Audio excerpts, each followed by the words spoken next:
أعوذ بالله من الشيطان الرجيم. بسم الله الرحمن الرحيم. الحمد لله رب العالمين. الحمد لله نحمده ونستعينه ونؤمن به ونتوكل عليه ونعوذ بالله من شرور أنفسنا ومن سيئات أعمالنا. من يهده الله فلا مضل له ومن يضلل فلا هادي له. نشهد أن لا إله إلا الله وحده لا شريك له ونشهد أن محمدا عبده ورسوله أرسله بالهدى ودين الحق ليظهره على الدين كله ولو كره المشركون. اللهم صل وسلم وبارك على رسولك وحبيبك سيدنا محمد وعلى آل وأصحاب سيدنا ومولانا محمد وعلى جميع الأنبياء والمرسلين والآل والصحابة أجمعين. أما بعد، أعوذ بالله من الشيطان الرجيم. بسم الله الرحمن الرحيم. واعتصموا بحبل الله جميعا ولا تفرقوا واذكروا نعمة الله عليكم إذ كنتم أعداء فألف بين قلوبكم فأصبحتم بنعمته إخوانا وكنتم على شفا حفرة من النار فأنقذكم منها. كذلك يبين الله لكم آياته لعلكم تهتدون. ولتكن منكم أمة يدعون إلى الخير ويأمرون بالمعروف وينهون عن المنكر وأولئك هم المفلحون. ولا تكونوا كالذين تفرقوا واختلفوا من بعد ما جاءهم البينات وأولئك لهم عذاب عظيم. يوم تبيض وجوه وتسود وجوه فأما الذين اسودت وجوههم وكفرتم بعد إيمانكم فذوقوا العذاب بما كنتم تكفرون. وأما الذين ابيضت وجوههم ففي رحمة الله هم فيها خالدون. صدق الله العلي العظيم. صدق وبلغ رسوله النبي الكريم. ونحن على ذلك من الشاهدين الشاكرين والحمد لله رب العالمين. يا رب صل على من حل بالحرم طه الرسول الذي قد خص بالكرم. يا رب بالمصطفى بلغ مقاصدنا واغفر لنا ما مضى يا واسع الكرم.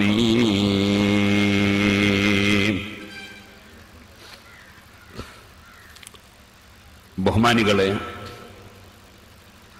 അള്ളാഹുവിന്റെ മഹത്തായ അനുഗ്രഹം കൊണ്ട് ബലിപെരുന്നാൾ ദിനമാണ്. ഐക്യവും ഭിന്നതയും എന്ന വിഷയത്തെ സംബന്ധിച്ചാണ് നമുക്ക് പ്രസംഗിക്കാനുള്ളത്. ഈ വിഷയം തിരഞ്ഞെടുക്കാനുള്ള പശ്ചാത്തലം നേരത്തെ പ്രസംഗത്തിൽ നിങ്ങൾ മനസ്സിലാക്കിയിട്ടുണ്ടാകുമെന്ന് ഞാൻ കരുതുന്നു. ബഹുമാനപ്പെട്ട ഖലീലുല്ലാഹി ഇബ്രാഹിം അലൈഹിസ്സലാത്തു വസ്സലാം അല്ലാഹു സുബ്ഹാനഹു വ തആല ആകാശങ്ങൾ മുഴുവനും ഈ ഭൂമിയിൽ ഇരുത്തി ഇബ്രാഹിം നബി അലൈഹിസ്സലാമിന് കാണിച്ചു കൊടുത്തു. ഭൂമിയിലുള്ള എല്ലാ ഭാഗങ്ങളും ഒരു സ്ഥലത്ത് നിന്നുകൊണ്ട് തന്നെ ഇബ്രാഹിം നബി അലൈഹിസ്സലാമിന് അല്ലാഹു തആല കാണിച്ചു കൊടുത്തു. അങ്ങനെ അല്ലാഹു കാണിച്ചു കൊടുത്തത് കൊണ്ട് തന്നെ ഇബ്രാഹിം നബി അലൈഹിസ്സലാത്തു വസ്സലാം ആകാശഭൂമികളുടെ ചക്രവാളങ്ങളിലുള്ള മുഴുവൻ വിഷയങ്ങളും ഒരു സ്ഥലത്ത് ഇരുന്നു കൊണ്ട് കണ്ടു. ഇതൊരു സാധാരണ കാഴ്ചയല്ല. അസാധാരണമായ കാഴ്ചയാണ് ഇബ്രാഹിം നബി അലൈഹി സ്വലാത്തു വസ്സലാം കണ്ടിട്ടുള്ളത്. ഏതെങ്കിലും മഹാന്മാർ സാധാരണ ആളുകൾ കാണുന്നതിനപ്പുറം കണ്ടാൽ പടച്ചവനായി പോകുന്നുള്ള പേടിയാണ്. പക്ഷെ അള്ളാഹുവിന് അത്ര വലിയ പേടി ഉണ്ടായില്ല. അതുകൊണ്ടങ്ങനെ പടച്ചവനായി പോകുന്നുള്ള പേടി അള്ളാഹുവിന് ഉണ്ടായില്ല. അള്ളാഹു അവന്റെ ഖുർആനിൽ പറഞ്ഞു, വകദാലിക നുരീ ഇബ്രാഹീമ മലകൂതസ് സമാവാതി വൽ അർദ് വലിയകൂന മിനൽ മുഖ്നീൻ. ഇബ്രാഹിം നബി അലൈഹി സ്വലാത്തു വസ്സലാമിന് ആകാശഭൂമികളുടെ മുഴുവൻ സാമ്രാജ്യങ്ങളും നമ്മൾ കാണിച്ചു കൊടുത്തു. കാരണം അള്ളാഹുവിന്റെ കാഴ്ച പോലെയല്ല ഇബ്രാഹിം നബി അലൈഹിസ്സലാമിന്റെ കാഴ്ച. അള്ളാഹു കാണുന്നത് സ്വയം കഴിവുകൊണ്ടും സ്വയം കാഴ്ചയും ആണ്.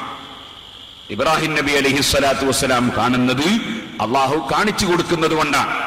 അപ്പൊ വലിയ വ്യത്യാസം വന്നുപോയി. ഒന്ന് സ്വന്തമായുള്ളതാണ്, മറ്റൊന്ന് അള്ളാഹു കൊടുത്തിട്ട് കിട്ടുന്നതാണ്. രണ്ടും തമ്മിലുള്ള വ്യത്യാസം പറയേണ്ടതില്ലല്ലോ. ഇത് പറഞ്ഞുകൊണ്ട് പരിശുദ്ധ ഖുർആൻ പറയാണ്, ഇബ്രാഹിം നബി അലൈഹിസ്സലാത്തു വസ്സലാമിന് അങ്ങനെയുള്ള മഹത്വങ്ങൾ നമ്മൾ കൊടുത്തു. ഫലമ്മാ ജന്ന അലൈഹിൽ ലൈലു റആ കൗകബൻ ഖാല ഹാദാ റബ്ബി ഫലമ്മാ അഫല ഖാല ലാ ഉഹിബ്ബുൽ ആഫിലീൻ. രാത്രിയായപ്പോ നക്ഷത്രം ഉദിച്ചുയർന്നത് കാണുന്നു. അപ്പൊ ഇബ്രാഹിം നബി അലൈഹിസ്സലാത്തു വസ്സലാം അവിടെയുള്ള ജനങ്ങൾക്ക് അവരുടെ ആശയം തെറ്റാണ് എന്ന് ബോധ്യപ്പെടുത്താൻ വേണ്ടി ഇബ്രാഹിം നബി അലൈഹിസ്സലാത്തു വസ്സലാം ആദ്യം പറഞ്ഞു, ഹാദാ റബ്ബി, ഇതെന്റെ റബ്ബാണ് എന്ന് നമ്മളൊന്ന് പറഞ്ഞു നോക്കുക. എന്നിട്ട് അത് സ്ഥിരപ്പെടുത്താൻ കഴിയോ, അത് നിലനിൽക്കുവോ ആ വാദം എന്ന് നമുക്കൊന്ന് നോക്കാം എന്ന നിലക്ക് അള്ളാഹുവിന്റെ ഖലീലായ ഇബ്രാഹിം അലൈഹിസ്സലാത്തു വസ്സലാം ഹാദാ റബ്ബി എന്ന് അവരെ പഠിപ്പിക്കാൻ വേണ്ടി പറഞ്ഞു. ഫലമ്മാ അഫല, അങ്ങനെ ആ നക്ഷത്രം അസ്തമിച്ചു പോയപ്പോ ഖാല ലാ ഉഹിബ്ബുൽ ആഫിലീൻ, ഇങ്ങനെ അസ്തമിച്ചു പോകുന്ന ഒരു സാധനത്തെ റബ്ബായി ഞാൻ ഇഷ്ടപ്പെടുന്നില്ല, അത് അംഗീകരിക്കാൻ സാധ്യമല്ല എന്ന് ഇബ്രാഹിം നബി അലൈഹി സ്വലാത്തു വസ്സലാം പറഞ്ഞു. ഇത് പരിശുദ്ധ ഖുർആനിൽ നമ്മെ അല്ലാഹു തആല പഠിപ്പിച്ചിട്ടുണ്ട്. വാസ്തവത്തിൽ ഇപ്പൊ സുന്നത്ത് ജമാഅത്തുകാരും മുജാഹിദുകളും തമ്മിലുള്ള ഏറ്റവും പ്രധാനപ്പെട്ട ഒരു തർക്കം ഇതാണ്. അതായത് പടച്ചവൻ അസ്തമിക്കുന്ന പടച്ചവനാണോ അസ്തമിക്കാത്ത പടച്ചവനാണോ എന്നുള്ളത്. അതിന്റെ പുത്തൻവാദികളൊക്കെ ഇപ്പൊ പറഞ്ഞു നടക്കുന്നു. ഇവിടെയും പറഞ്ഞതാണ്, എല്ലാ സ്ഥലത്തും പറയുന്നതാണ്, അവരുടെ പുസ്തകത്തിലൊക്കെ ഉള്ളതുമാണ്. അള്ളാഹു രാത്രിയാവുമ്പോ അർശിന്റെ മുകളിലാണ്. നേരത്തെ അള്ളാഹു ആകാശത്തിൽ ഇങ്ങനെ ഇരിക്കുകയാണ് അർശിന്റെ മുകളിൽ. ആ ഇരിക്കുന്ന പടച്ചവൻ രാത്രിയാകുമ്പോ ഒന്നാം ആകാശത്തിലേക്ക് ഇറങ്ങിങ്ങോട്ട് വരും എന്നാണ് ഇപ്പോഴത്തെ വാദം. അതങ്ങനെ ഖുർആനിലുണ്ട് എന്നാണ് ഇപ്പൊ പറയുന്നത്. എന്നാൽ ഈ വാദത്തെ സംബന്ധിച്ച് ഇമാം റാസി റളിയല്ലാഹു അൻഹു ഈ ആയത്തിന്റെ തഫ്സീറിൽ വിശദീകരിക്കുകയാണ്. അള്ളാഹു ഒരു സ്ഥലത്ത് ഇരിക്കുന്ന ജഡമാണ്. അവൻ അർശിന്റെ മേലെ നിന്ന് താഴേക്ക് രാത്രിയാകുമ്പോൾ ഇറങ്ങി വരും എന്ന് പറയുന്ന ഈ വാദം തന്നെയാണ് ഇബ്രാഹിം നബി അലൈഹിസ്സലാത്തു വസ്സലാം നേരിട്ടിരുന്ന മുശ്രിക്കുകളുടെയും വാദം. അതായത് നക്ഷത്രം റബ്ബാണ് എന്ന് പറയുമ്പോൾ അതിന്റെ അർത്ഥം ഇങ്ങനെ അങ്ങോട്ടും ഇങ്ങോട്ടും നീങ്ങുന്ന സാധനം, അതുപോലെ അസ്തമിക്കുകയും ഉദിക്കുകയും ചെയ്യുന്ന സാധനം റബ്ബാണ് എന്നാണ്.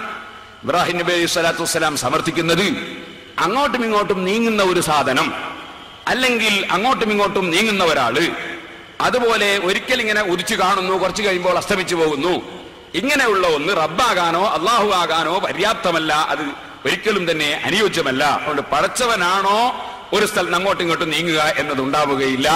നീങ്ങുന്ന സാധനമായോ ഒരു സ്ഥലത്ത് ഇരിക്കുന്ന സാധനമായോ അള്ളാഹുവിനെ വിശ്വസിക്കാൻ പാടില്ല എന്നതാണ് ഈ ആയത്ത് പഠിപ്പിക്കുന്ന ഒരു വിഷയമെന്ന് പ്രധാനമായി ഇമാം റാസി ഈ ആയത്തിന്റെ തഫ്സീറിൽ പറയുന്നു. ഞാനതൊന്ന് വായിച്ചു കേൾപ്പിക്കാം. ഹാദിഹിൽ ആയത്തു തദുല്ലു അലാ അന്നഹു തആല ലൈസ ബിജിസ്മിൻ, അല്ലാഹു തആല ഒരു ജഡമല്ല എന്ന് ഈ ആയത്ത് പഠിപ്പിക്കുന്നു. ഇത് ലൗ കാന ജിസ്മൻ ലകാന ഗായിബൻ അന്നാ അബദ.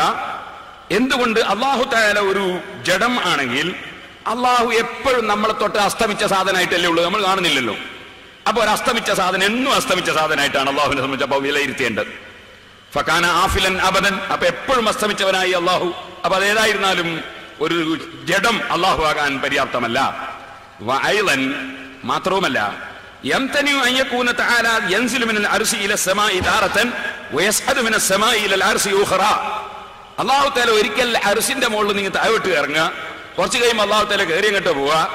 ഇങ്ങനെ പറയുന്നതും ഒരിക്കലും ഇങ്ങനെ ഒരാശയവും പറയാനോ വിശ്വസിക്കാനോ പാടില്ല എന്ന് ഈ ആയത്ത് പഠിപ്പിക്കുന്നു. കാരണം അള്ളാഹു ഇങ്ങോട്ട് വരുന്ന അവിടെ പ്രത്യക്ഷപ്പെടുന്ന സമയത്ത് അല്ലെങ്കിൽ വന്ന് ഇങ്ങനെ നിൽക്കുന്ന സമയത്ത് ഒരു ജഡം ഇങ്ങോട്ട് വരുന്ന സമയത്ത് അവിടെ അള്ളാഹു തആല ഉദിച്ചു എന്നായി, പിന്നെ പഠിച്ചവന് കയറി പോകുമ്പോൾ അസ്തമിച്ചു എന്നായി. അപ്പൊ അസ്തമിക്കുകയും ഉദിക്കുകയും ചെയ്യുന്ന ഒരു സാധനം റബ്ബാകാൻ പറ്റില്ല എന്ന് ഇബ്രാഹിം നബി അലൈഹി സ്വലാത്തു വസ്സലാം പഠിപ്പിച്ചത് തന്നെ ഒരു സ്ഥലത്ത് നിൽക്കുന്ന ജഡം അത് അള്ളാഹുവാണെന്ന് വിശ്വസിക്കാൻ ഒരു വകുപ്പും ഇല്ല എന്നത് പഠിപ്പിക്കാൻ വേണ്ടിയാണ് എന്ന് ഇമാം ഫഖ്റുദ്ദീൻ റാസി റളിയല്ലാഹു അൻഹു അവിടുത്തെ തഫ്സീറുൽ കബീറിൽ രേഖപ്പെടുത്തുകയാണ്. ഈ ആയത്തിന്റെ തഫ്സീർ രേഖപ്പെടുത്തുകയാണ്. എന്നത് പറഞ്ഞു വന്നത് ഖലീലുല്ലാഹി ഇബ്രാഹിം അലൈഹി സ്വലാത്തു വസ്സലാമിനെ അനുസ്മരിക്കുന്ന ഇബ്രാഹിം നബി അലൈഹി സ്വലാമിന്റെ ആണ്ട് കഴിക്കുന്ന ഒരു സമയമാണല്ലോ ഇത്. ഇബ്രാഹിം നബിന്റെ ആണ്ട് എന്ന് പറയുമ്പോൾ ഇബ്രാഹിം നബി അലൈഹി സ്വലാമിനെ കൊല്ലത്തിൽ ഒരു പ്രാവശ്യം പ്രത്യേകം അനുസ്മരിച്ചുകൊണ്ട് ഇബ്രാഹിം നബിയുടെ പേരിൽ കുട്ടനെയും പോത്തിനെയും ആട്ടിനെയും ഒക്കെ അറുത്ത് വിതരണം ചെയ്യുന്ന ഒരു സന്ദർഭത്തിലാണ് നാം ഒരുമിച്ച് കൂടിയത്. നമ്മുടെ മുജാഹിദീങ്ങളും ചെയ്യുന്നുണ്ടത്, പക്ഷെ അവർക്ക് എന്താ സംഗതി എന്ന് മനസ്സിലായിട്ടില്ല എന്ന് മാത്രം. അവരും പോത്തിനെ അറക്കുന്നുണ്ട്. അറക്കുന്നവർ പോത്താകാൻ പാടില്ലല്ലോ, നമ്മൾ അറക്കപ്പെടുന്ന ജീവിയെ പോത്താകാൻ പാടില്ല. നമ്മൾ ചിന്തിക്കാൻ വളരണം. അപ്പോ ഈ പോത്തിനെ അറക്കുന്നത് എന്തിനാണ്, ഈ ആട്ടിനെ അറക്കുന്നത് എന്തിനാണ്? അത് മുമ്പ് കാലത്ത് കഴിഞ്ഞു പോയ മഹാന്മാരെ അനുസ്മരിക്കാനാണ്. ഇബ്രാഹിം നബി അലൈഹി സ്വലാത്തു വസ്സലാമിനെയും ഇസ്മായിൽ അലൈഹി സ്വലാത്തു വസ്സലാമിനെയും അനുസ്മരിച്ചുകൊണ്ടാണ് ഈ പോത്തിനെയും അതുപോലെ കുട്ടനെയും ആട്ടിനെയും അതുപോലെ ഒട്ടകത്തെയും ഒക്കെ അറുക്കുന്നത്, അതിന്റെ മാംസം വിതരണം ചെയ്യുന്നത്. ആ മഹാന്മാരെ അനുസ്മരിച്ചുകൊണ്ടാണ്. അത് കൊല്ലത്തിൽ ഒരു പ്രാവശ്യം 4 ദിവസം തുടർച്ചയായി ഇബ്രാഹിം നബിയുടെ ആണ്ടാണ്. ഈ ആണ്ടിനാണ് വാസ്തവത്തിൽ വലിയ പെരുന്നാളും അതിനോടനുബന്ധിച്ചുള്ള കാര്യങ്ങളൊക്കെ ഈ ആണ്ടിന്റെ പരിപാടികളാണ്. പക്ഷെ അത് ചിന്തിക്കുന്നവർക്കല്ലേ മനസ്സിലാക്കാൻ കഴിയുള്ളൂ. ചിന്താശക്തി ഉണ്ടെങ്കിൽ അത് തന്നെ മുജാഹിദാവില്ലല്ലോ. അപ്പോ മുജാഹിദീങ്ങളായ ആളുകൾ അവരും വാസ്തവത്തിൽ കുട്ടനെ അറക്കുന്നുണ്ട്. ഇത് മുമ്പ് കാലത്ത് കഴിഞ്ഞു പോയൊരു മഹാൻ അനുസ്മരിച്ചുകൊണ്ടാണ് എന്നതിനെ സംബന്ധിച്ച് അവർ ചിന്തിക്കുന്നില്ല. അവരെല്ലാവരോടും പറയാറെന്താണ്, മരിച്ചുപോയ ആളുകളെ അനുസ്മരിച്ചുകൊണ്ട് വല്ലതിനെ അർത്താൽ അത് ശവമാണെന്ന്. അപ്പൊ ഉദ്ഹിയത്തിന്റെ മാംസം മുഴുവൻ ശവത്തിന്റെ മാംസമാകണം. കാരണം അത് മങ്കാനും കഴിഞ്ഞു പോയ ആളുകളെ അനുസ്മരിച്ചുകൊണ്ട് അവരുടെ ഓർമ്മ പുതുക്കാൻ വേണ്ടി കൊല്ലത്തിലൊരു പ്രാവശ്യം അറുക്കുന്ന അറവാണ്. പക്ഷെ അതിനെ സംബന്ധിച്ച് ചിന്തിക്കുന്നവർക്ക് അതിൽ പാഠമുണ്ട്, ചിന്തിക്കാത്തവരെ സംബന്ധിച്ചിടത്തോളം പറഞ്ഞിട്ട് കാര്യവുമില്ലല്ലോ. ഞാൻ എന്റെ വിഷയത്തിലേക്ക് പോകുന്നു പറഞ്ഞു വന്നത്, ഇപ്പൊ ഖലീലുല്ലാഹി ഇബ്രാഹിം അലൈഹിസ്സലാത്തു വസ്സലാം അടക്കമുള്ള സർവ്വ അമ്പിയാക്കളും ഇവിടെ പഠിപ്പിച്ചത് ഒരൊറ്റ ഒരു ആശയമാണ്. ആ ആശയം ലാ ഇലാഹ ഇല്ലല്ലാഹ്, അല്ലാഹു അല്ലാതെ ആരാധിക്കപ്പെടാൻ അർഹൻ ഇല്ല എന്ന ആശയമാണ്. അത് ആ ആശയം മുറുകെ പിടിച്ചുകൊണ്ട് ലോകത്ത് പ്രചരിപ്പിച്ച പ്രവാചകന്മാർ, ആ പ്രവാചകന്മാരിൽ അവസാനമായി വന്നവരും ഏറ്റവും ശ്രേഷ്ഠരുമാണ് മുഹമ്മദുർ റസൂലുള്ളാഹി. ആ മുഹമ്മദ് നബി സല്ലല്ലാഹു അലൈഹി വസല്ലം പഠിപ്പിച്ച ആശയം, അതിനാണ് സുന്നത്ത് എന്ന് നമ്മൾ സാധാരണയായി പറയുന്നത്. സുന്നത്ത് ജമാഅത്ത് എന്ന് പറയുന്നത് ഈ മുഹമ്മദ് നബി സല്ലല്ലാഹു അലൈഹി വസല്ലം പഠിപ്പിച്ച ആശയത്തിനാണ്. ആ ആശയം നേരിൽ കണ്ട് മനസ്സിലാക്കിയ ഈ സമുദായത്തിലെ ഏറ്റവും പ്രധാനപ്പെട്ട വ്യക്തികളാണ് നബി സല്ലല്ലാഹു അലൈഹി വസല്ലമയുടെ സഹാബികൾ. ആ സഹാബികളെ പോലെ അല്ലാഹുവിന്റെ റസൂൽ പഠിപ്പിച്ച ആശയം മനസ്സിലായ വേറെ ഒരു തലമുറയെ നമുക്ക് കാണാൻ സാധ്യമല്ല. ആ സഹാബത്തിൽ നിന്നും നേരിൽ ഈ ഇസ്ലാമിന്റെ വിഷയങ്ങൾ പഠിച്ചു മനസ്സിലാക്കിയ താബിഉകളും മുജ്തഹിദുകളുമായ പണ്ഡിതന്മാർ, അങ്ങനെ ഒരു 3 നൂറ്റാണ്ടിൽ ജീവിച്ച മഹാന്മാർ, ആ മഹാന്മാരും അവരെ പിന്തുടർന്ന് ഇന്നേ വരെ മുസ്ലിം ലോകം പിന്തുടർന്ന് ജീവിച്ചുകൊണ്ടിരിക്കുന്ന ആശയവും ഇതിനാണ് വാസ്തവത്തിൽ ജമാഅത്ത് എന്ന് പറയുന്നത്. എന്ന് പറഞ്ഞാൽ സുന്നത്ത് ജമാഅത്ത് എന്ന് പറഞ്ഞാൽ അതിന്റെ അർത്ഥം തന്നെ മുഹമ്മദ് നബി സല്ലല്ലാഹു അലൈഹി വസല്ലം തങ്ങളുടെ ആശയവും മുസ്ലിം കൂട്ടായ്മയും എന്നാണ്, മുസ്ലിം ഐക്യവും എന്നാണ്. നബി സല്ലല്ലാഹു അലൈഹി വസല്ലം മുതൽക്ക് ഇന്നേ വരെയുള്ള മുസ്ലിങ്ങളുടെ കൂട്ടായ്മ, മുസ്ലിങ്ങളുടെ ഐക്യം, അതിനാണ് ജമാഅത്ത് ജമാഅത്ത് എന്ന് പറയുന്നത്, സുന്നത്ത് ജമാഅത്ത്. ഈ ഐക്യം തകർക്കാൻ വേണ്ടി നബി സല്ലല്ലാഹു അലൈഹി വസല്ലം തങ്ങൾ മുതൽ ഇന്ന് വരെയുള്ള മുസ്ലിമീങ്ങൾ വിശ്വസിച്ചു വരുന്ന വിശ്വാസങ്ങളെയും ആചാരങ്ങളെയും കർമ്മങ്ങളെയും ചോദ്യം ചെയ്ത് മുസ്ലിം സമുദായത്തിൽ വിള്ളലുണ്ടാക്കുക എന്നത് ഒരു വിഭാഗം ആളുകൾക്ക് ഒരു ഹോബിയാണ്, അവർക്കത് തമാശയാണ്. അവരെ സംബന്ധിച്ചിടത്തോളം ഏത് തമാശക്കും പഠിച്ചവരോട് പ്രാർത്ഥിക്കലും അതുപോലെ തന്നെ ഏത് തമാശക്കും എന്തും പറയലും, അവർക്ക് അതിൽ കവിഞ്ഞ് മതപരമായ രംഗത്തൊരു വിശ്വാസം അവരാർജിക്കുന്നില്ല. ഈ കക്ഷികൾ ഉണ്ടാക്കുന്ന ഭിന്നതകളെ സംബന്ധിച്ചും ആ ഭിന്നത കൊണ്ട് നമ്മുടെ സമുദായത്തിനുണ്ടാകുന്ന ഭവിഷ്യത്തുകളെ സംബന്ധിച്ചും വിശദീകരിക്കുകയാണ് ഇന്നത്തെ പ്രസംഗത്തിന്റെ ഏറ്റവും പ്രധാനപ്പെട്ട ഉദ്ദേശം. അതിൽ പ്രധാനമായി ഇവിടെ നാം ഒരു 7 ദിവസത്തെ പരിപാടി നാം ഇവിടെ സംഘടിപ്പിച്ചിരുന്നു. ആ സപ്തദിന പ്രഭാഷണത്തിൽ നാം ഒരു ഹദീസാണ് 7 ദിവസവും സംസാരിച്ചത്. അത് കേട്ട ആയിരക്കണക്കിന് ആളുകൾ ഈ പ്രദേശത്തും പരിസരങ്ങളിലുമൊക്കെ ഉണ്ട്.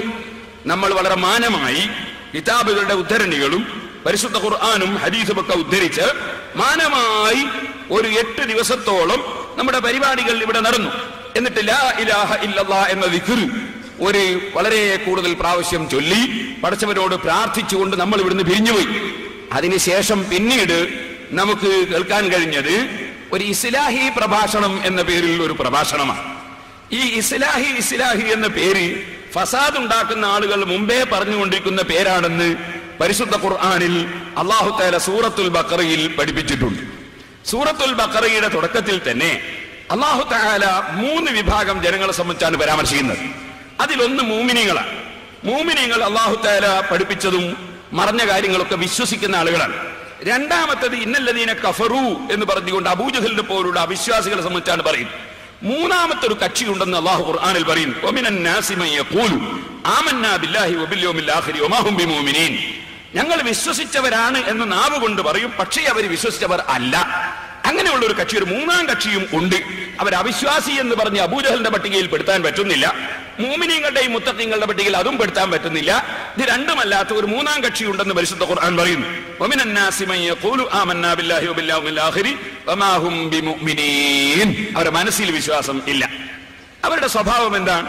യുഖാദിഊന അല്ലാഹ വല്ലദീന ആമനൂ വമാ യഖ്ദഊന ഇല്ലാ അൻഫുസഹും വമാ യശ്ഉറൂൻ.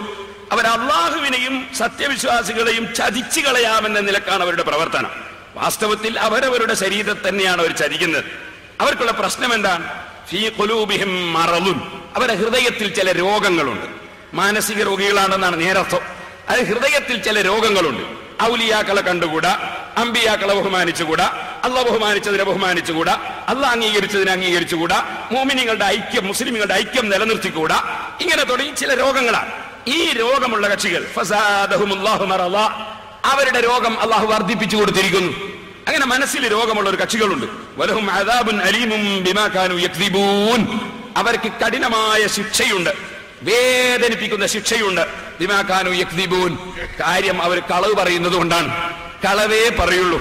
അതവരുടെ സ്വഭാവമാണ്. ഇൻഷാ അല്ലാഹ് എന്റെ പ്രസംഗത്തിൽ ഞാൻ ഓരോന്നോരോന്നായി അവർ പറഞ്ഞ കളവുകൾ പറയുന്നതിനെ സംബന്ധിച്ചും ഇൻഷാ അല്ലാഹ് ഞാൻ പറയാം. ചില കളവുകൾ പറഞ്ഞവർ തന്നെ സമ്മതിക്കുന്നതിന്റെ സ്ക്രീനിൽ അതിന്റെ രൂപങ്ങളൊക്കെ അതും ഞാൻ കാണിച്ചു തരാം.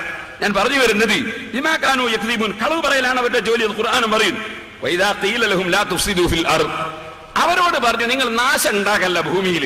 മുമ്പേ മുസ്ലിമീങ്ങൾ ഒറ്റക്കെട്ടായി ജീവിക്കുന്ന നാടുകളിൽ നിങ്ങൾ നാശം ഉണ്ടാക്കല്ല, അതുപോലെ തന്നെ കുഴപ്പമുണ്ടാക്കണ്ട, നിങ്ങൾ വെറുതെ നാട്ടിൽ പ്രശ്നം ഉണ്ടാക്കണ്ട എന്ന് അവരോട് പറഞ്ഞാൽ ഖാലൂ ഇന്നമാ നഹ്നു മുസ്ലിഹൂൻ.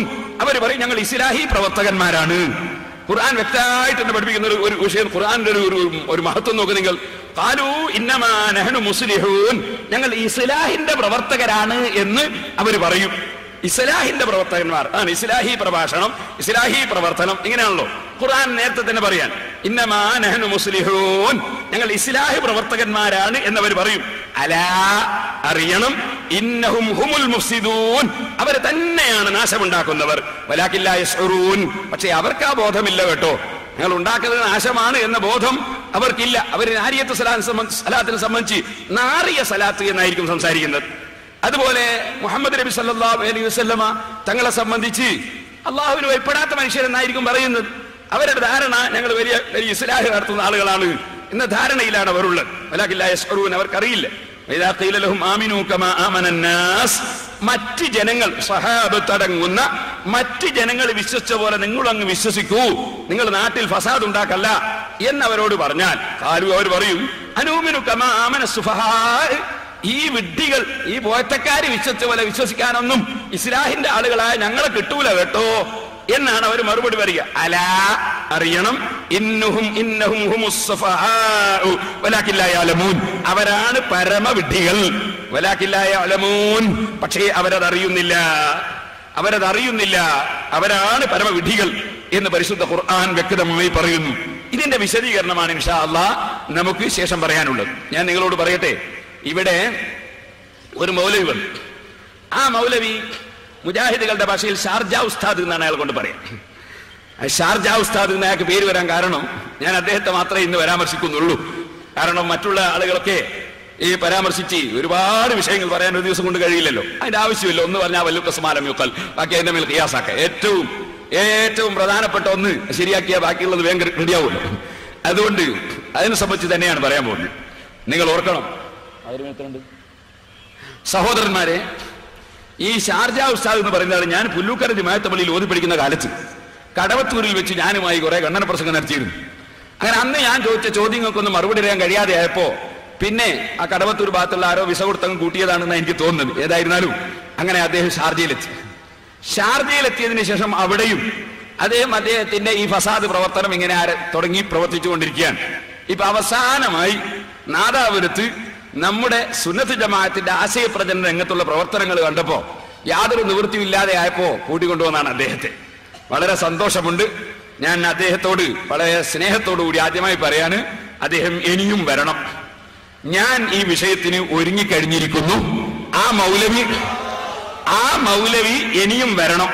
നമുക്ക് ഒരു നീണ്ട ഖണ്ഡന പ്രസംഗം നമ്മുടെ വാഴക്കാട്ട് 9 പ്രാവശ്യം നടത്തിയിട്ട് അഖ്സാമുൽ ലദ്ദാത്ത് കാരണം ഞാൻ ലദ്ദത്ത് മനസ്സിലാക്കി കൊടുത്തതുപോലെ ഇൻഷാ അല്ലാഹ് ഈ മൗലവിക്കും ഇതിന്റെ ഈ ഖണ്ഡന പ്രസംഗത്തിന്റെ രസം, ലദ്ദത്ത് എന്ന രസം എന്നാണ്. ആ രസം ഇൻഷാ അല്ലാഹ് ഞാൻ നന്നായി, അള്ളാഹു എനിക്ക് ആയുസ്സും ആരോഗ്യവും തന്നെങ്കിൽ ഞാൻ മനസ്സിലാക്കി തരും. അതുകൊണ്ട് ആ മൗലവിയെ ഇനിയും മുജാഹിദുകൾ കൊണ്ടുവരികയും ആ മൗലവി ഞാനുമായിട്ട് തന്നെ ആകണം നമ്മുടെ പരിപാടി. കാരണം പിന്നെ ആള് മാറി, പിന്നെ ഞാൻ പറഞ്ഞല്ല മറ്റേ ആൾ പറഞ്ഞല്ല ഒന്നും പറയരുത്. അയാൾ തന്നെയായിരിക്കും, ഞാൻ ഇൻഷാ അല്ലാഹ് ഞാൻ തന്നെയായിരിക്കും വരുന്നത്. അതുകൊണ്ട് ആ മൗലവിയെ എനിക്ക് ഷാർജയിലാവുമ്പോ അവിടെ കുറെ നിയമപ്രശ്നങ്ങളൊക്കെ ഉണ്ട്. ഇവിടെ അങ്ങനത്തെ നിയമപ്രശ്നങ്ങളൊന്നുമില്ല. അതുകൊണ്ട് ഇന്ത്യ രാജ്യമാണ്, സ്വതന്ത്ര രാജ്യമാണ്. ആരും ചീത്ത പറയും തെറിവറിയൊന്നും വേണ്ട. തെളിവുകൾ മുഖേന നമുക്ക് മുജാഹിദിന്റെ തെളിവുകളൊക്കെ നമുക്കൊന്ന് കേൾക്കാം, സുന്നത്ത് ജമാഅത്തിന്റെ തെളിവുകളൊക്കെ നമുക്കൊന്ന് കേൾക്കാം. എന്നിട്ട് നമുക്ക് നന്നായി ഒരു നീണ്ട ഖണ്ഡന പ്രസംഗം. ആ ഖണ്ഡന പ്രസംഗത്തിന് ഞാൻ അദ്ദേഹത്തെ ഇപ്പോൾ തന്നെ സ്വാഗതം ചെയ്തിരിക്കുന്നു. പിന്നെ അദ്ദേഹം എന്നെ ഒന്ന് വെല്ലുവിളിച്ചിട്ടുണ്ട്. പേരോട് അബ്ദുറഹ്മാൻ സഖാഫി ജാമിഉ കറാമാത്തിൽ ഔലിയാ എന്ന ഗ്രന്ഥം, അത് ഞാനും അയാളും ഇരുന്ന് ഒന്ന് വായിക്കാൻ തയ്യാറുണ്ടോ, അയച്ച് അർത്ഥം പറയാൻ തയ്യാറുണ്ടോ? പേരോടിനെ ഞാൻ വെല്ലുവിളിക്കുന്നു എന്ന് അദ്ദേഹം വെല്ലുവിളിച്ചിട്ടുണ്ട്. ആ വെല്ലുവിളി 1000 കുതിരശക്തിയോടുകൂടെ ഞാൻ സ്വീകരിച്ചിരിക്കുന്നു. ആ മൗലവിയെ കിട്ടുമെങ്കിൽ ഇന്ന് തന്നെ കൊണ്ടുവന്നാൽ സ്വാഗതാർഹമാണ്. ഇനി അല്ല മറ്റൊരു ദിവസമാണെങ്കിലും ജാമിഉ കറാമത്തിൽ ഔലിയ അദ്ദേഹം കൊണ്ടുവരേണ്ടതില്ല, എന്റെ കൈവശത്തിലുണ്ട്. ഇൻഷാ അല്ലാഹ് നമുക്കത് വായിച്ച്, അദ്ദേഹം വായിക്കും, ഞാൻ അർത്ഥം പറയണമെന്നാ പറഞ്ഞു. അങ്ങനെ ആകുമ്പോൾ ഒരു തകരാറുണ്ട്, അയാൾ വായിക്കുന്നൊക്കെ തെറ്റാണ് കേട്ടത്. അതുകൊണ്ട് ഞാൻ വായിക്കാം, അദ്ദേഹം അർത്ഥം പറഞ്ഞാൽ മതി. കാരണം ആ വായിക്കാൻ അയാൾക്ക് അറിയില്ല, അയാൾ അൽഫി ഓതിയിട്ടില്ല എന്നുള്ളത് അദ്ദേഹത്തിന്റെ പ്രസംഗം വെച്ചുകൊണ്ട് ഞാൻ തെളിയിച്ചു തരും. അദ്ദേഹം വായിച്ച വ്യാകരണത്തിലുള്ള തെറ്റ് മുഴുവനും ഞാൻ തെളിയിച്ചു തരും. അതുകൊണ്ട് വായിക്കൽ ഇൻഷാ അല്ലാഹ് ഞാൻ വായിക്കാം, അദ്ദേഹം അർത്ഥം പറഞ്ഞാൽ മതി. കാരണം നിങ്ങൾ മലയാളം കൊണ്ട് കളിച്ചാൽ മതി, നിങ്ങൾക്ക് ഖുത്ബാടക്കം മലയാളമാണല്ലോ, നമ്മൾ അറബി നമ്മളായിക്കോളും. അങ്ങനെ ഞാൻ വായിക്കും, നിങ്ങൾ അർത്ഥം പറഞ്ഞാൽ മതി. പക്ഷെ അർത്ഥം പറയുമ്പോൾ എന്റെ മുന്നിൽ വെച്ച് പറയണം, കാരണം അപ്പൊ കഫാൻ കഴിയില്ല, അപ്പൊ തീർത്തും പറയേണ്ടി വരും. അതിനാണ് എന്റെ മുന്നിൽ വെച്ച് പറയണം. അതുകൊണ്ട് അദ്ദേഹത്തിന്റെ വെല്ലുവിളി ഞാൻ സ്വീകരിച്ചിരിക്കുന്നു. നാദാപുരം ഭാഗത്തുള്ള എല്ലാ മുജാഹിദുകളും ജാഗ്രത പാലിക്കുക. ഉടനെ തന്നെ അദ്ദേഹത്തെ കിട്ടുന്ന ദിവസം എന്നെ അറിയിക്കുക. ഞാൻ ഈ കാര്യം നിങ്ങളെ അറിയിച്ചിരിക്കുന്നു. യാ അയ്യുഹല്ലദീന ആമനൂ, ഓ വിശ്വസിച്ച ജനങ്ങളെ, ഇത്തഖുല്ലാഹ ഹഖ്ഖ തുഖാതിഹി, നിങ്ങൾ അല്ലാഹുവിനെ സൂക്ഷിക്കേണ്ട മുറപ്രകാരം സൂക്ഷിക്കണം. വലാ തമൂതുന്ന ഇല്ലാ വഅൻതും മുസ്ലിമൂൻ, നിങ്ങൾ മുസ്ലിമീങ്ങളായിട്ടല്ലാതെ മരിച്ചു പോകരുത്. ഇത് പറഞ്ഞ ഉടനെ അള്ളാഹു പറയുന്ന കാര്യം നിങ്ങൾ ശ്രദ്ധിച്ചു നോക്കൂ. വയത്തസിമൂ ബിഹബ്ലില്ലാഹി ജമീഅൻ വലാ തഫറഖൂ, അള്ളാഹുവിന്റെ ദീൻ നിങ്ങൾ മുറുകെ പിടിക്കണം. വലാ തഫറഖൂ, നിങ്ങൾ ഭിന്നിച്ചു പോകരുത്. ഇവിടെ അള്ളാഹുവിന്റെ ദീൻ എന്നതിന് അള്ളാഹു പ്രയോഗിച്ച വാചകം ബിഹബ്ലില്ലാഹി എന്നാണ്. അള്ളാഹുവിന്റെ കയറ് എന്ന് അള്ളാഹുവിന്റെ ദീനിനെ കുറിച്ചുള്ള പറയാൻ കാരണം എന്താണ്?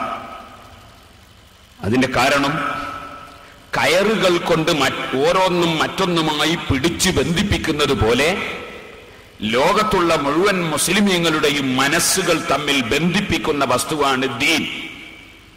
എത്രയോ കുടുംബങ്ങളിൽ ജനിക്കുകയും വിവിധ വിഷയങ്ങളിൽ ഏർപ്പെടുകയും ചെയ്യുന്ന നിങ്ങളെല്ലാവരും ഇപ്പോൾ ഇവിടെ സമ്മേളിച്ചത് ദീൻ എന്ന കയറുകൊണ്ട് ബന്ധിപ്പിച്ചത് കൊണ്ടാണ്. നമ്മളെ ബന്ധിപ്പിച്ചത് ദീൻ എന്ന് പറയുന്ന ഒരു കയറാണ്.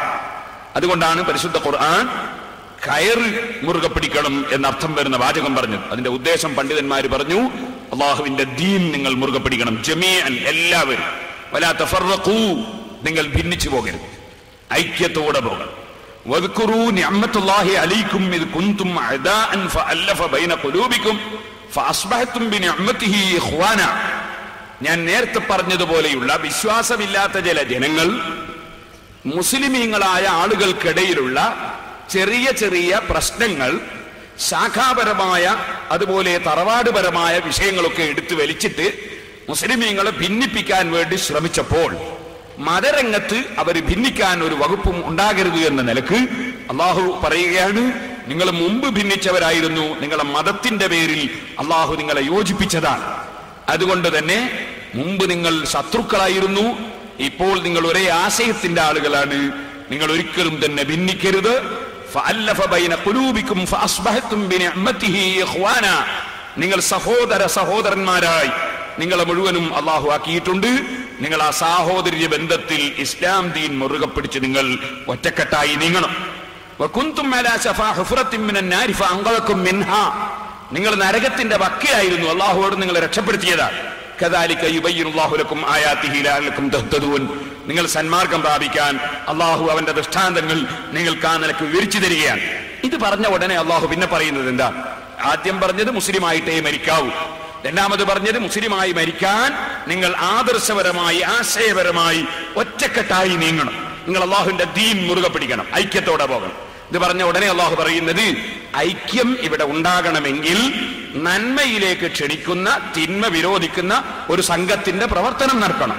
ചില ആളുകൾ മനസ്സിലാക്കും സുന്നത്ത് ജമാഅത്തിന്റെ ആശയം പറയുന്നത് കൊണ്ട് ഐക്യം തകർന്നു പോവുകയാണ്. അങ്ങനെയല്ല.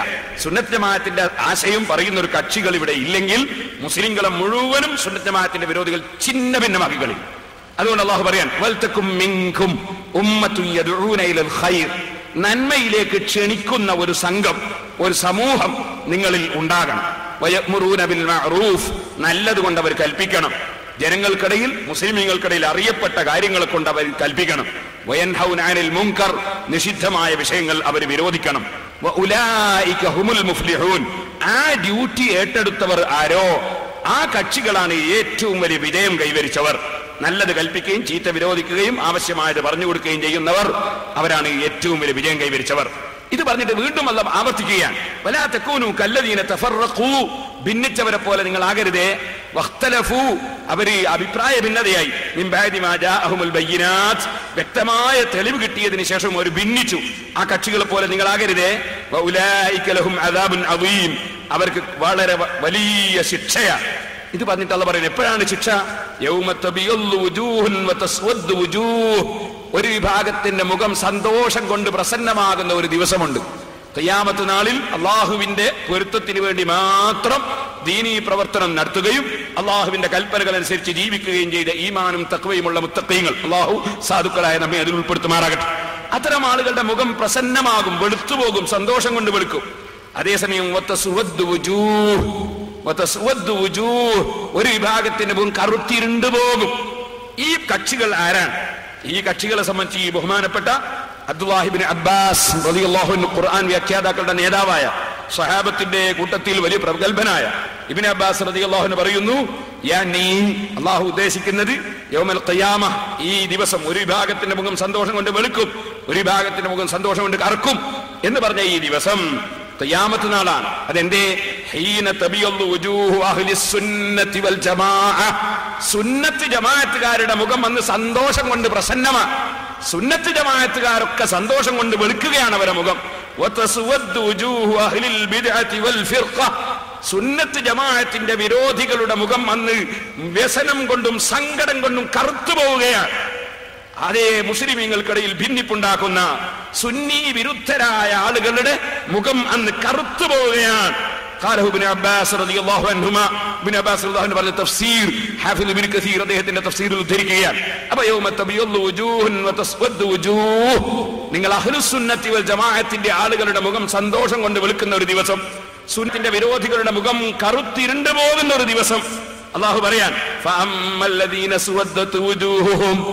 അന്ന് മുഖം കറുത്തിരുണ്ടു പോകുന്ന സുന്നി വിരുദ്ധരായ ആളുകൾ, അകഫർതും ബഅദ ഈമാനികും ഫദൂഖുൽ അദാബ ബിമാ കുൻതും തക്ഫുറൂൻ. നിങ്ങൾ ഉറച്ച ഈമാൻ ഉണ്ടായിരുന്നു, നിങ്ങൾ സുന്നികളായിരുന്നു, നിങ്ങൾ ആ സുന്നിയിൽ നിന്ന് രാജിവെച്ച് പുത്തൻവാദത്തിലേക്ക് പോയവരല്ലേ, നിങ്ങൾ ഈമാൻ വിട്ട് നിങ്ങൾ അവിശ്വാസത്തിലേക്ക് പോയവരല്ലേ.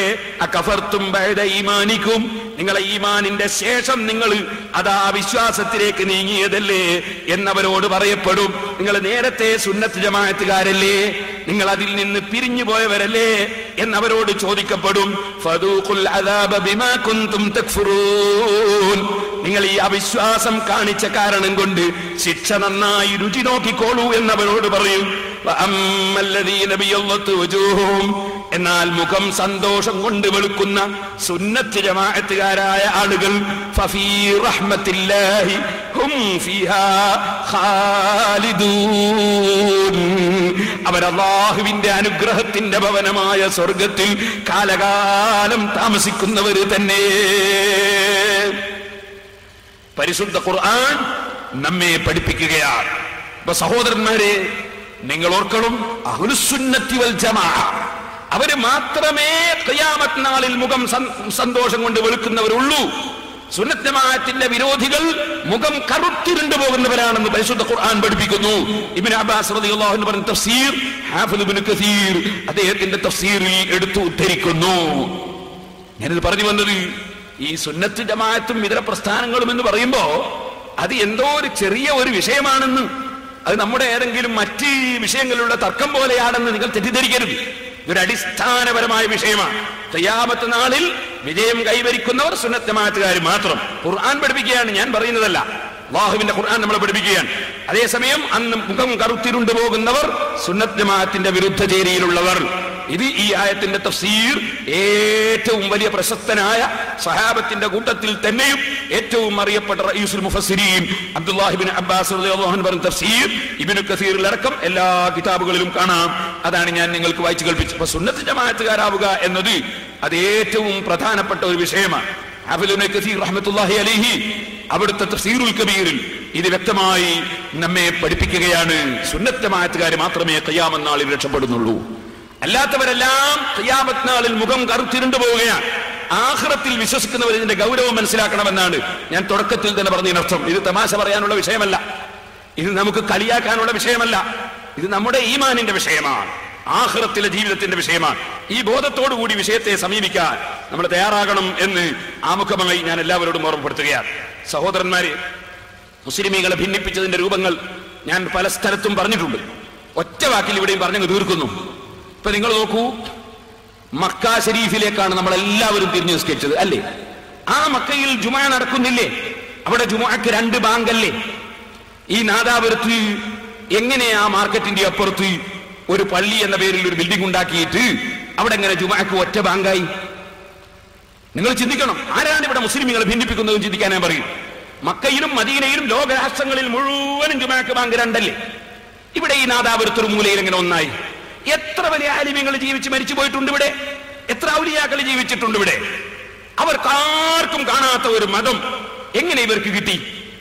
ഇനി നിങ്ങൾ നോക്കൂ, ഇവിടെ വന്ന സലഫി മൗലവി ഉണ്ടല്ലോ, ആ മൗലവി പ്രസംഗത്തിന്റെ തുടക്കത്തിൽ ആളുകളെ കബളിപ്പിക്കാൻ വേണ്ടി അദ്ദേഹം പറയാണ്, സഹാബത്തിനെ പിന്തുടർന്ന് ജീവിക്കണം.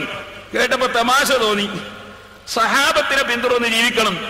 നമ്മുടെ പ്രസംഗത്തിന്റെ ചില ഭാഗങ്ങൾ മൂപ്പര് നമ്മളങ്ങോട്ട് കോപ്പി അടിക്കുകയാണ്. എന്തിന്? തുടക്കത്തിൽ അതൊക്കെ പറഞ്ഞ ആളുകളെ ഒന്ന് പിടിച്ചു നിർത്താൻ. എന്നാൽ ഞാൻ നിങ്ങളോട് ചോദിക്കട്ടെ, സഹാബത്തിനെ പിന്തുടരണം എന്ന് അദ്ദേഹം പറഞ്ഞത് ആത്മാർത്ഥമായിട്ടാണോ? എന്നാൽ മഹാന്മാരായ സഹാബികൾ, ആ സഹാബികൾ 2 ബാങ്ക് ജുമാക്ക് കൊടുത്തിട്ടില്ലേ? ജുമാക്ക് 2 ബാങ്ക് കൊടുത്തിട്ടില്ലേ? സുന്നികളായ ഞങ്ങളുടെ മാലയും മൗലിദും ജാമിഉ കറാമത്തിൽ ഔലിയവും ഒക്കെ ഇൻഷാ അല്ലാഹ് ഞാൻ പറയാം. അതിനു മുമ്പ് ഞാൻ വിനയത്തോടെ ചോദിക്കാൻ, നിങ്ങൾ സഹാബത്തിനെ പിന്തുടരണം എന്നല്ലേ ഇവിടുത്തെ പ്രസംഗത്തിൽ തുടക്കത്തിൽ പറഞ്ഞത്? ആ സഹാബത്ത് ജുമുഅക്ക് 2 ബാങ്ക് കൊടുത്തതായി സഹീഹുൽ ബുഖാരിയുടെ 916 നമ്പർ ഹദീസിൽ ഇല്ലേ? ഒന്നുകിൽ ഇല്ല എന്ന് പറയണം, അല്ലെങ്കിൽ ഉണ്ടെന്ന് പറയണം മൗലവിമാർ. സഹീഹുൽ ബുഖാരിയിൽ അതുണ്ടോ ഇല്ലേ?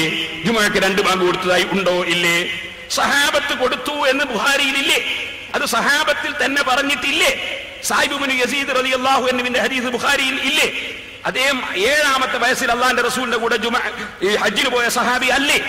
സബത്തൽ അംറു അലാ ദാലിക്, ജുമുഅക്ക് 2 ബാങ്ക് സ്ഥിരപ്പെട്ട് കഴിഞ്ഞു എന്നല്ലേ ബുഖാരിയിലെ ഹദീസ്? ഞാൻ ചോദിക്കും, ഈ നാദാപുരത്തിന്റെ ഒരു മൂലയിൽ ഒറ്റ ബാങ്കുള്ള ജുമുഅ എവിടുന്ന് വന്നു? അത് ഈ രാജ്യത്തെ മുസ്ലിമീങ്ങളെ ഭിന്നിപ്പിക്കാൻ വേണ്ടി തുടങ്ങിയതല്ലേ? അല്ലെങ്കിൽ എന്തിനു തുടങ്ങിയ ആ ജുമാ എന്നാണ് എന്റെ ചോദ്യം. എവിടുന്ന് വന്നു മക്കയിലില്ലാത്ത ഒരു ജുമാ?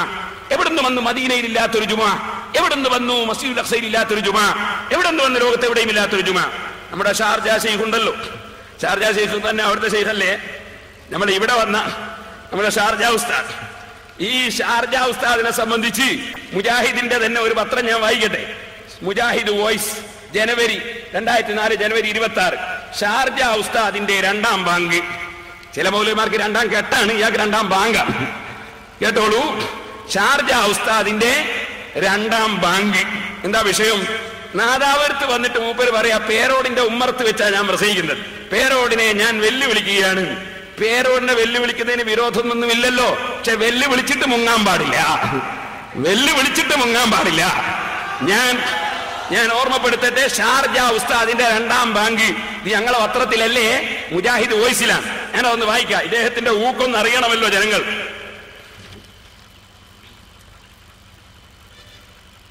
വർഷങ്ങൾക്ക് മുമ്പ് കുവൈത്തിൽ നടന്ന ഒരു മുഖാമുഖം പരിപാടിയുടെ മുന്നോടിയായി നടന്നതാണ് ഈ ചർച്ച. മുഖാമുഖത്തിൽ ഏതെല്ലാം ചോദ്യങ്ങൾ ചോദിക്കണം, അവയ്ക്ക് എങ്ങനെ മറുപടി പറയണമെന്ന് തീരുമാനമെടുക്കാനായിരുന്നു ചർച്ച. സുന്നികൾ സാധാരണ ചോദിക്കാറുള്ള ചർച്ചകളും അവയ്ക്ക് കുറികൊള്ളുന്ന മറുപടിയും ചർച്ച ചെയ്തു തീരുമാനിക്കവേ ഫർവാനിയ യൂണിറ്റിൽ നിന്നുള്ളൊരു പ്രവർത്തകൻ ഒരു ചോദ്യം മുഖാമുഖത്തിൽ മറുപടി പറയണമെന്ന നിലക്ക് ഉന്നയിച്ചു. കുവൈത്ത് കേരള ഇസ്ലാഹി സെന്ററിനു കീഴിൽ മലയാള ഖുതുബ നടക്കുന്ന പള്ളിയിൽ 2 ബാങ്ക് നിർവഹിക്കുന്നു.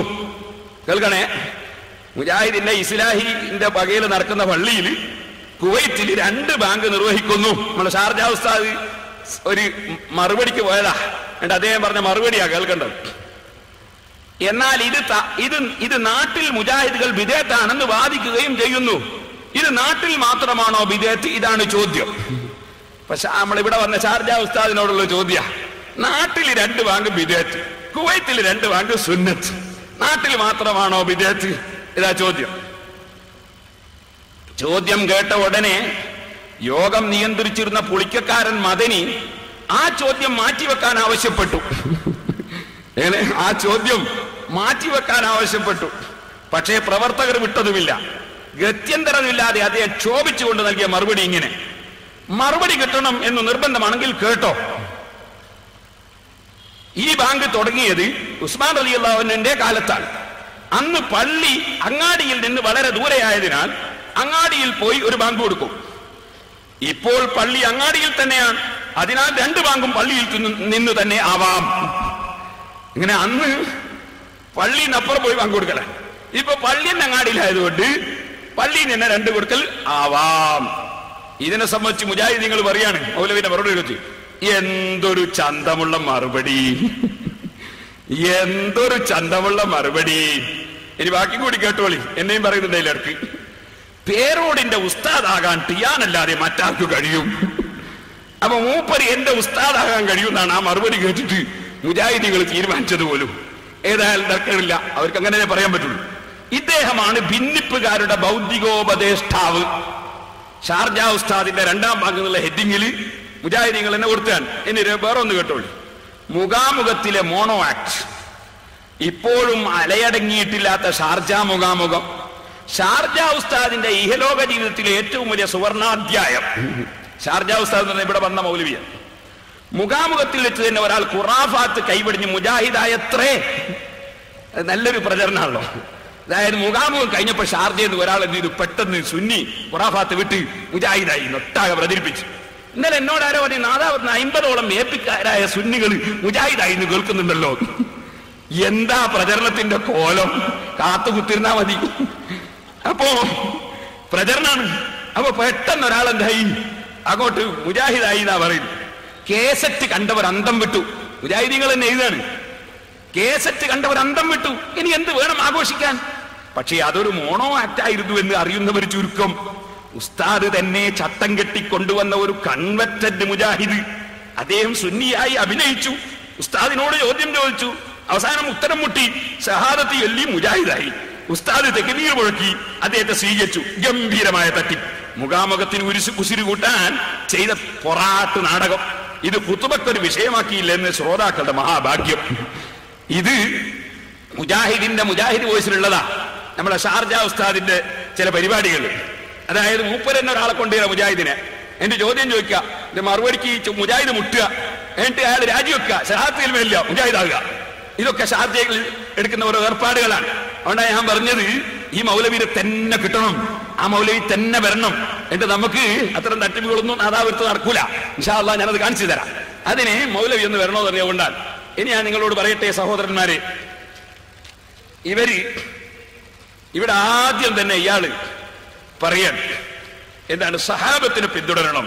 സഹാബത്തിനെ പിന്തുടരുന്നുവെങ്കിൽ ജുമഅയുടെ 2 ബാങ്ക് എന്തിന്റെ പേരിലാണ് നിങ്ങൾ ഒഴിവാക്കിയത് എന്ന് മുസ്ലിം സമുദായത്തോട് മറുപടി പറയണം. ഇത് എന്റെ ചോദ്യമല്ല.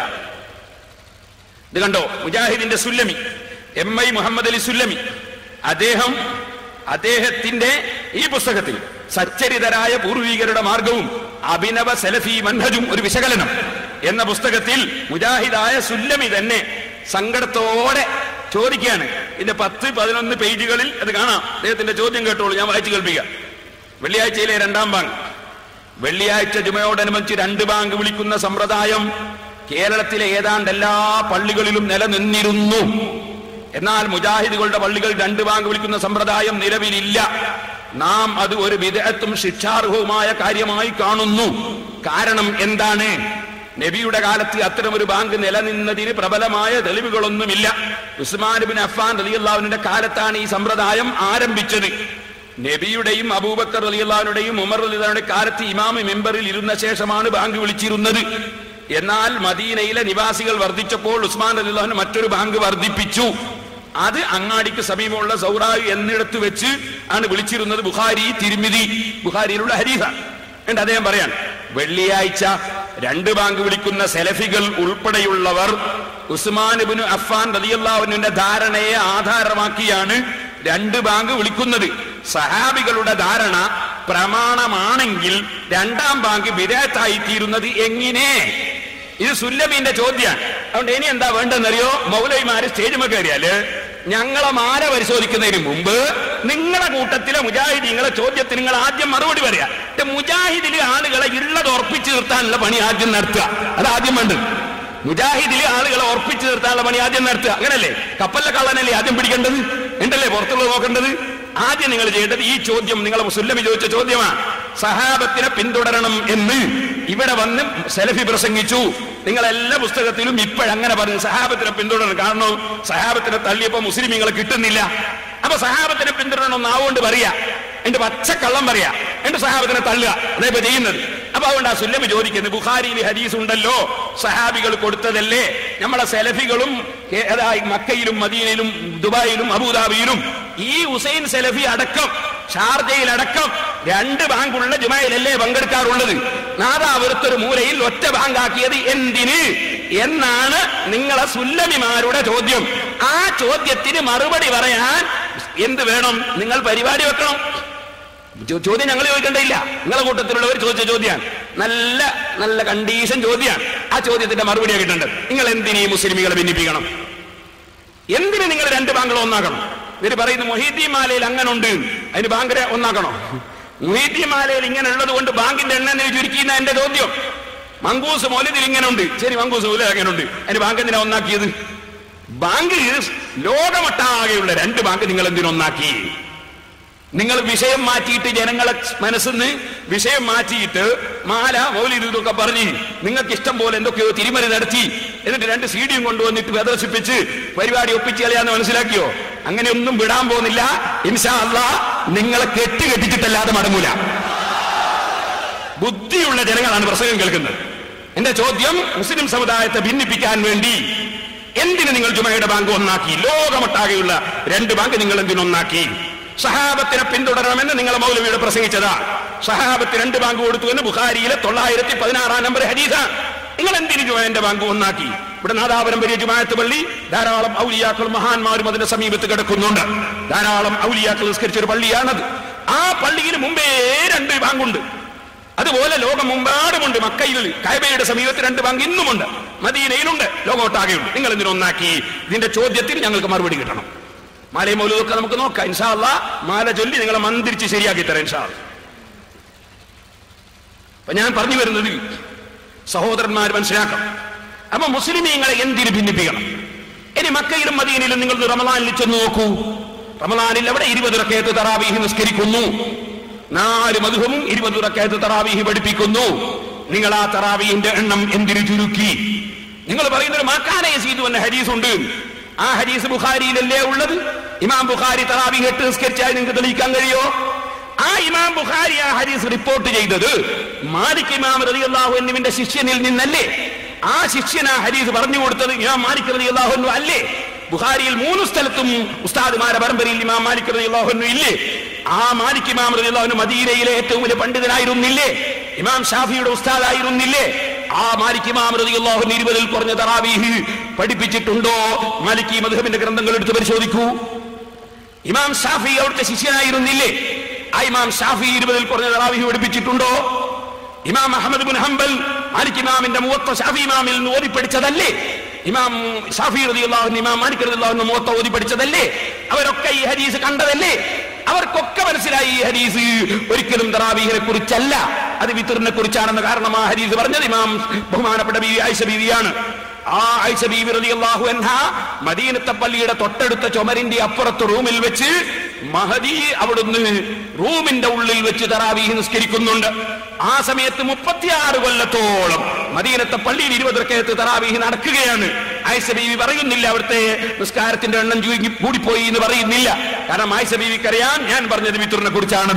ആയിഷ ബീവിയോട് തന്നെ ചോദിച്ചു, അംബീനി അംബിതിർ റസൂലില്ലാഹി, റസൂലുള്ളാഹിന്റെ വിത്റിന്റെ എണ്ണം എത്രയാണെന്ന് പറഞ്ഞു തരൂ ഉമ്മ. അപ്പൊ പറഞ്ഞു, യാ ബുനയ്യ, എന്റെ കുഞ്ഞു മോനെ, തിൽക 11 റക്അത്ത് യാ ബുനയ്യ, മോനെ അത് 11 റക്അത്താണ്. അപ്പൊ വിത്റാണ് 11. അല്ലാഹുവിന്റെ റസൂൽ അതിനേക്കാൾ വർദ്ധിപ്പിച്ചിട്ടില്ല എന്ന് പറഞ്ഞു ആയിഷ ബീവി എന്നെ പറയും. പക്ഷേ നിങ്ങൾ പറയുന്ന ആയിഷ ബീവിക്ക് മനസ്സിലായിട്ടില്ല, മാലിക് ഇമാമിന് മനസ്സിലായിട്ടില്ല, ബുഖാരി ഇമാമിന് മനസ്സിലായില്ല, ഷാഫി ഇമാമിന് മനസ്സിലായില്ല, അഹ്മദ് ബിൻ ഹംബലിന് മനസ്സിലായില്ല, അബൂ ഹനീഫയ്ക്ക് മനസ്സിലായില്ല. മനസ്സിലായത് ആർക്ക്? മനസ്സിലായത് നമ്മളെ ഈ ഷാർജ ഉസ്താദ്, അല്ലെങ്കിൽ ഏതോ ഒരു മൗലവി, അല്ലെ ഒരു മാഷിക്. എന്തൊരു ലോകമാണിത്!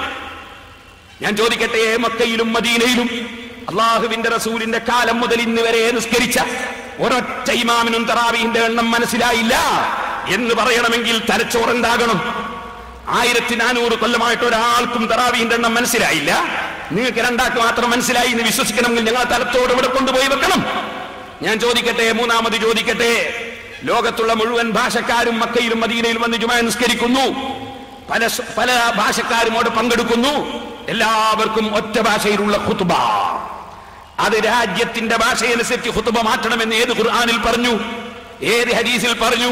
നിങ്ങൾ ഈ നാദാപുരത്ത് ഈ പ്രസംഗം മുഴുവൻ നടത്തിയിട്ട് നിങ്ങളെ സ്റ്റേജിൽ ഞങ്ങൾ കേട്ടില്ലല്ലോ ഒരായത്ത്. ഖുത്ബ ശ്രോതാക്കൾക്ക് മനസ്സിലാകുന്ന ഭാഷയിലാകണം എന്ന് പറയുന്ന ഒരായത്ത് നിങ്ങൾ എന്തുകൊണ്ട് ഓതിയില്ല? ഖുർആനിൽ നിന്ന് ഒരായത്ത് ഓതണം. ഖുത്ബ ശ്രോതാക്കൾക്ക് മനസ്സിലാകണം എന്ന് പറയുന്ന ഒരായത്ത് ഖുർആനിൽ നിന്ന് നിങ്ങൾ ഓതിത്തന്നാൽ ഞാൻ പറയട്ടെ, പിന്നെ ബാക്കി നമുക്ക് അതിന്റെ ശേഷം പറയാം. ഖിയാമത്ത് നാൾ വരെ കഴിയോ നിങ്ങൾക്ക്?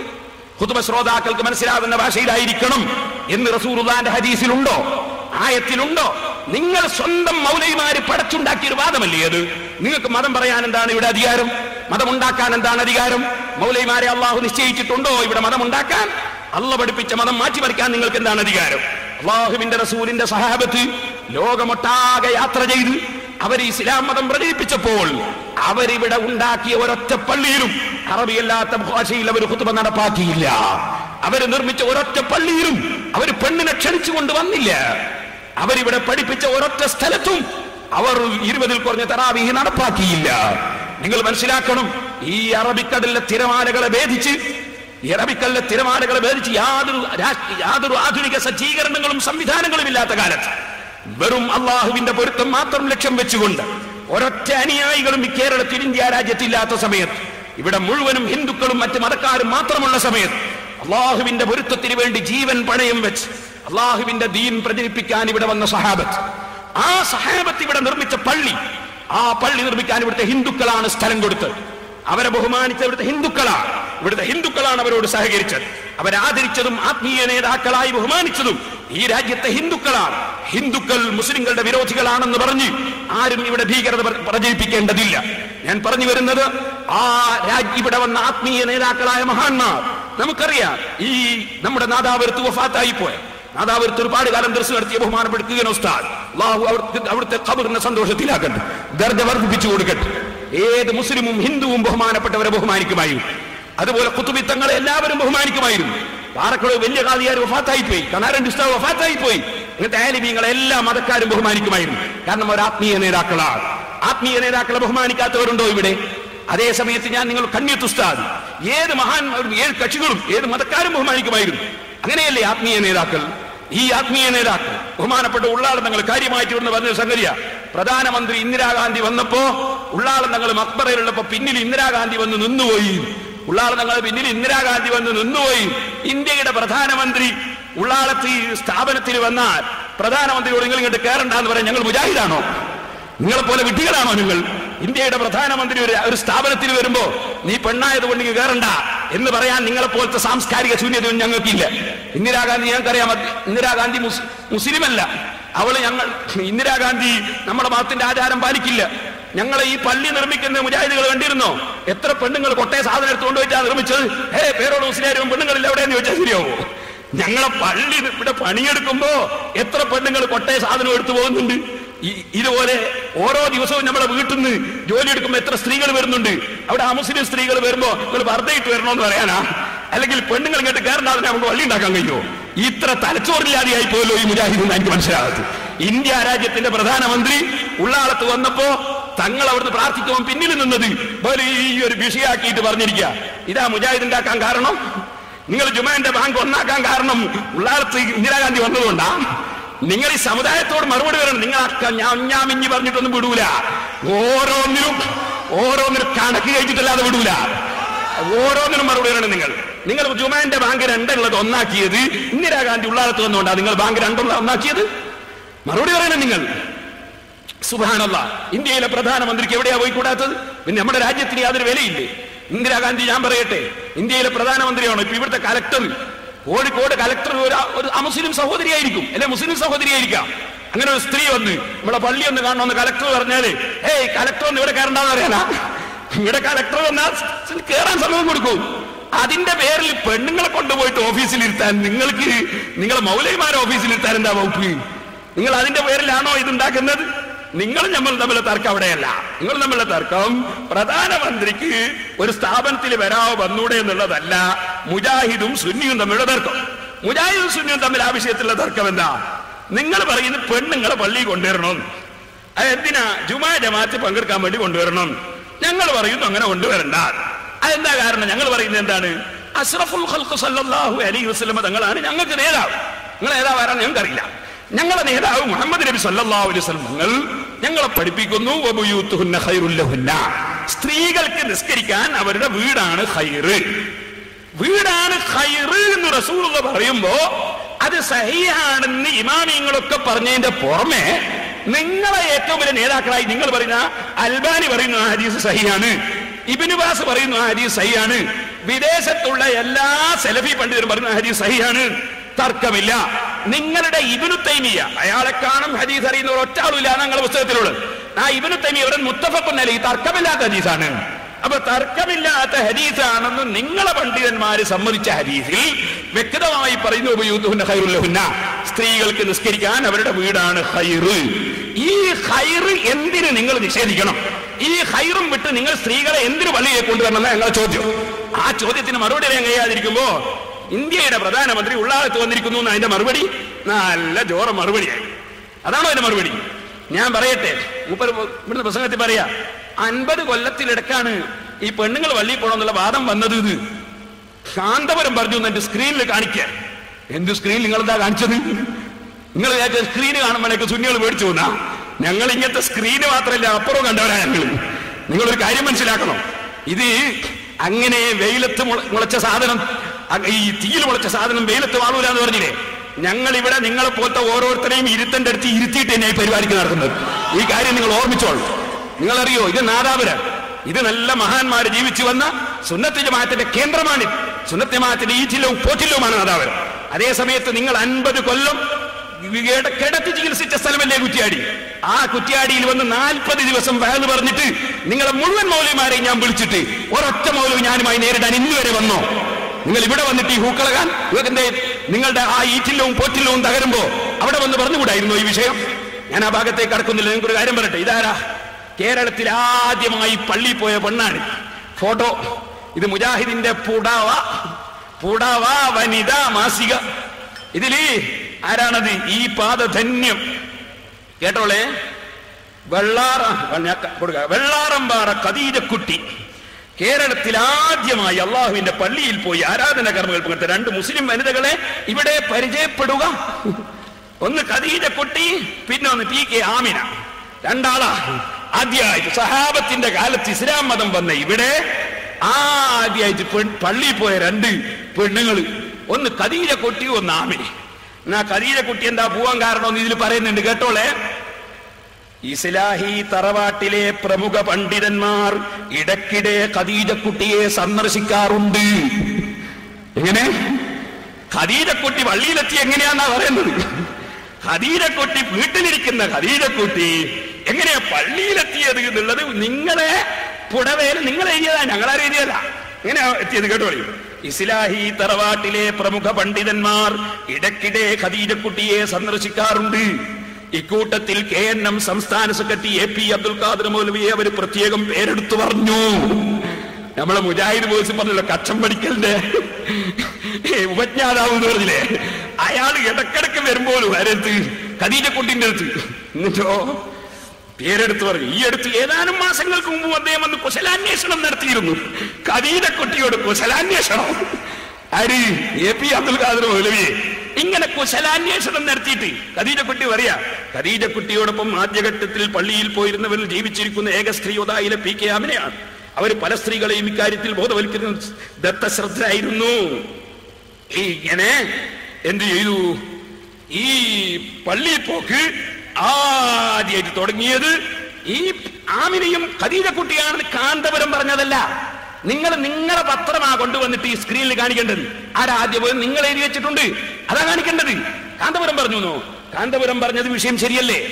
ഇങ്ങനെ പള്ളിയിൽ സ്ത്രീകൾ പോകണം എന്ന് പറയുന്ന ഒരാശയം, അങ്ങനെ ഒരാശയം മുൻകാലത്ത് ആരെങ്കിലും പറഞ്ഞിരുന്നോ? ഇവിടെ ഹനഫി മദ്ഹബിന്റെ കിതാബ് നോക്കിയാൽ പച്ച ഹറാമാണ് എന്നല്ലേ ഇമാം ഖസാനിയെ പോലുള്ളവർ പറഞ്ഞത്.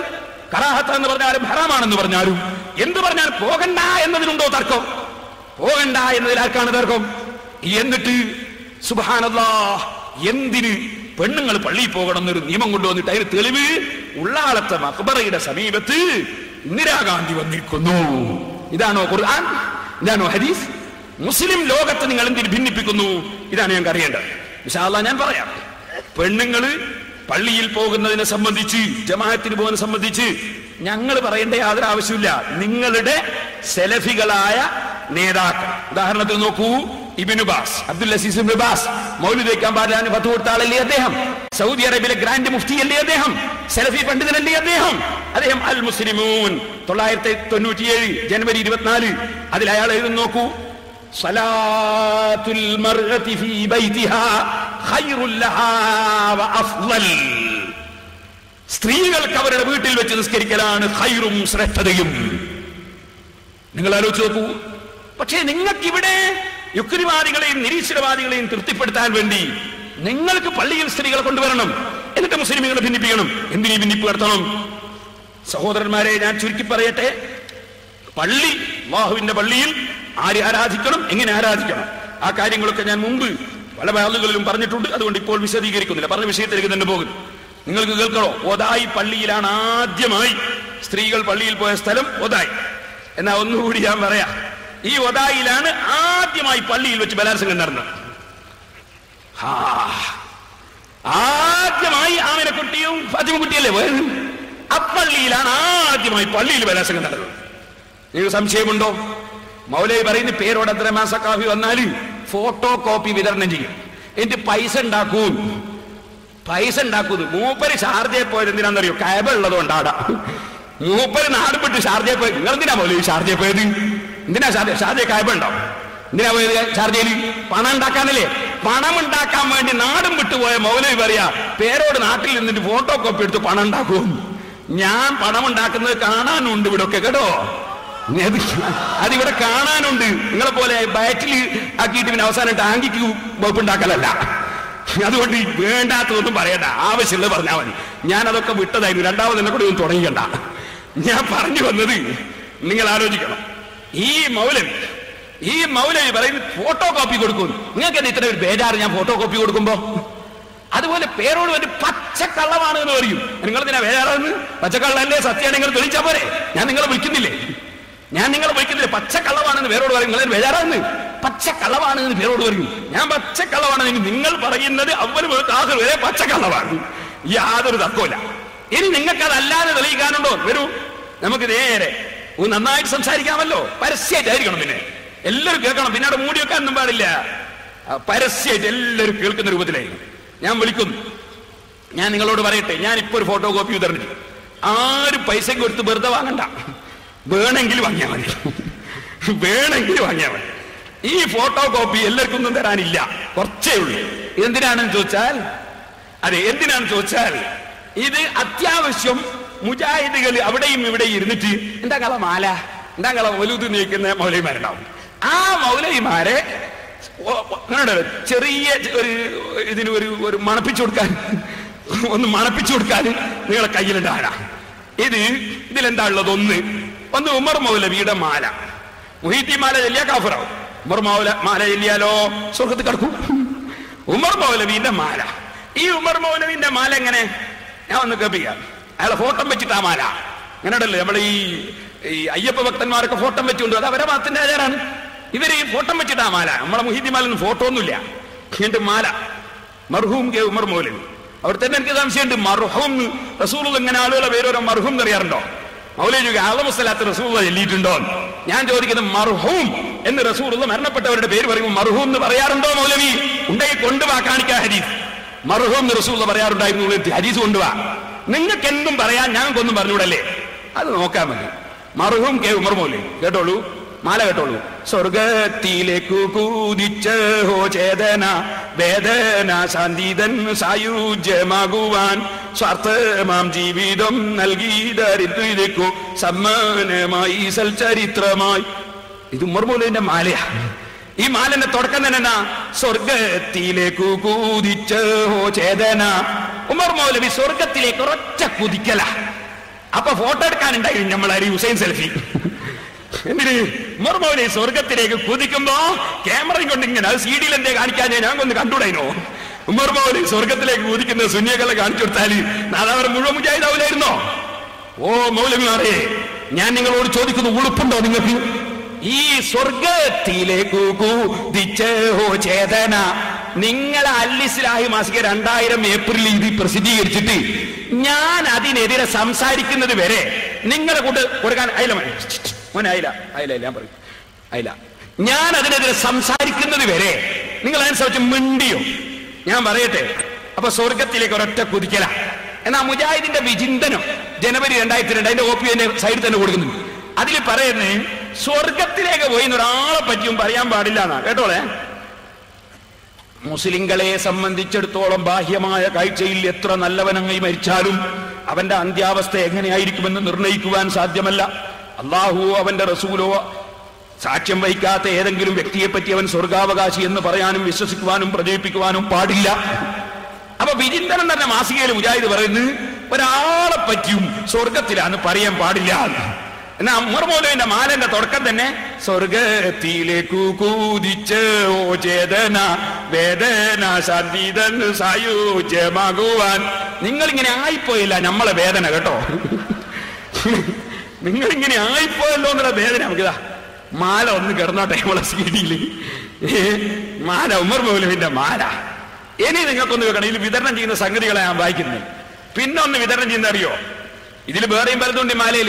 പിന്നെ പറയുന്നത് അറിയോ? കേരളം ഉണ്ടാക്കിയെന്ന് ഉമർ മൗലവി എന്നാ. അള്ളാഹ് ഖുർആനിൽ ആദ്യമായിട്ട് ഇറക്കിയ ആയത്ത് അള്ളയാണ് സൃഷ്ടിച്ചതെന്നാ. സൃഷ്ടിച്ചവനായ അള്ളാഹുവിന്റെ പേര് കൊണ്ട് തുടങ്ങി ഓതണം. ആദ്യമായിട്ട് അള്ളാഹ് ഇറക്കുന്ന ആയത്താണ്. പഠിച്ചത് അള്ളയാണ്, പഠിച്ചവൻ അള്ളയാണ്.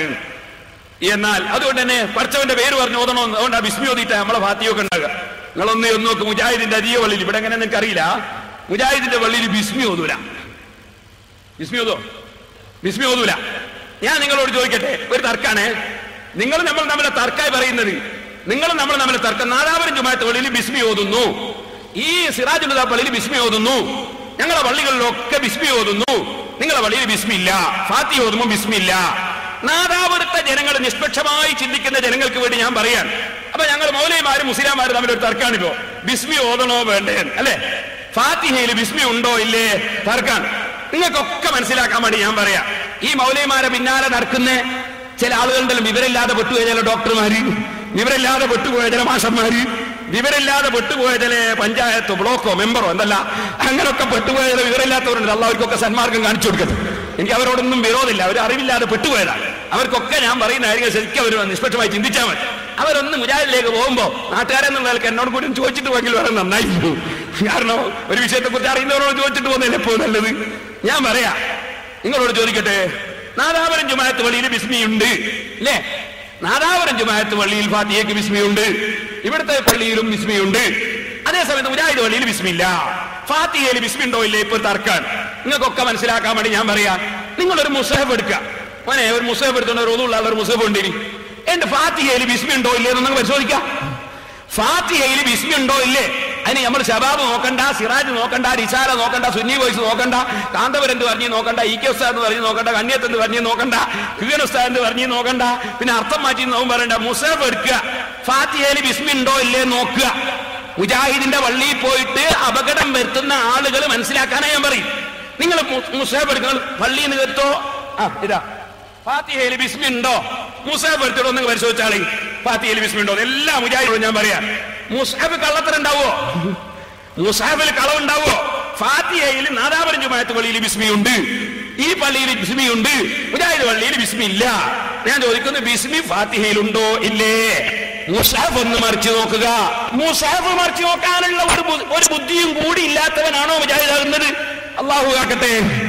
മുസഹഫ് ഒന്ന് മറിച്ച് നോക്കുക, ഫാത്തിഹയിൽ ബിസ്മി ഉണ്ടോ ഇല്ലേ ഒന്ന് നോക്കിക്കളാ. ഉണ്ടോ ഇല്ലേ? അതിൽ കാണുന്നില്ലേ? ബിസ്മിയുണ്ട്, ബിസ്മില്ല, ഫാത്തിഹ ഇല്ല. മുസഹഫ് തന്നെ അതിൽ കാണിച്ചു കൊടുത്തേ സഹോദരന്മാരെ. അപ്പൊ പരിശോധന ഇങ്ങനെ നടക്കണം. ഫാത്തിഹയിൽ ബിസ്മി ഉണ്ടോ ഇല്ലേ?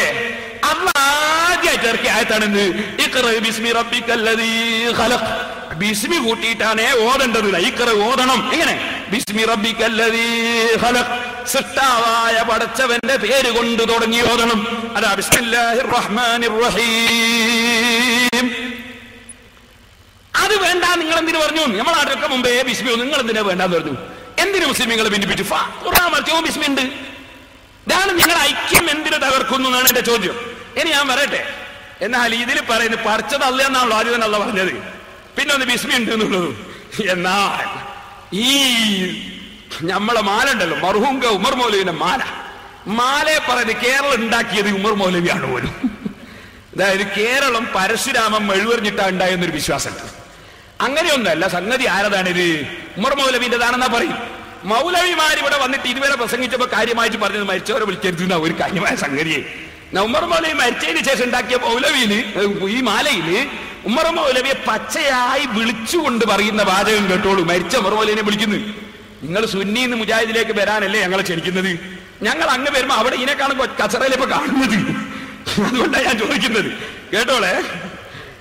പരശുരാമന്റേതു കഥയെങ്കിൽ ദക്ഷിണ, കേരളം നിന്റേതു മാത്രമല്ലേ ഗുരോ. ആരെയും വിളിച്ചേ ഗുരോന്ന്? മരിച്ച ഉമർ മൗലവിനെ വിളിച്ചേ ഗുരോ. ഇതെന്താ പറയുന്നത്?